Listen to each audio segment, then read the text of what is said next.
Bonjour à tous et bienvenue dans notre deuxième cours en ligne. Aujourd'hui, je vous propose un travail autour d'une des plus belles histoires d'amour qui se passe à Paris. J'imagine que vous avez déjà une petite idée de quelle histoire il s'agit. Oui, il s'agit bien de l'histoire décrite par Victor Hugo dans son roman intitulé Notre-Dame de Paris. Elle parle d'un amour tragique de trois hommes pour une bohémienne qui s'appelle Esmeralda. Saviez-vous que le roman de Victor Hugo a sauvé la cathédrale Notre-Dame de la démolition après la Révolution française? En fait, la cathédrale, pendant la Révolution, a été victime de plusieurs actes de vandalisme. Les révolutionnaires ont même décapité les statues de rois de Juda qui se trouvent au-dessus des portails. Vous savez pourquoi? En fait, ils ne savaient pas qu'il s'agissait des rois d'Israël. Ils pensaient que c'était les rois de France. Alors, ils les ont décapités.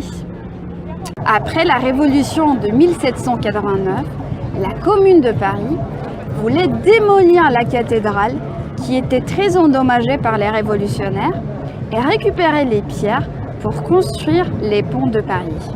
Heureusement, au même moment, Victor Hugo a écrit l'histoire de Quasimodo, ce qui a rendu cette cathédrale gothique très célèbre. Des milliers de touristes du monde entier ont commencé à visiter Notre-Dame de Paris. Et c'est ainsi que la cathédrale a été épargnée.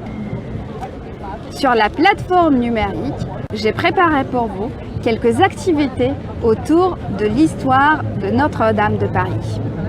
Un exercice à trous qui vous permettra de vous rappeler la trame de ce fameux roman, ainsi que de perfectionner l'emploi des temps du passé composé et de l'imparfait. Ne vous inquiétez pas si vous avez oublié certaines règles de l'emploi des temps en question. Parmi les documents du cours, vous trouverez une vidéo avec les explications concernant ce point grammatical.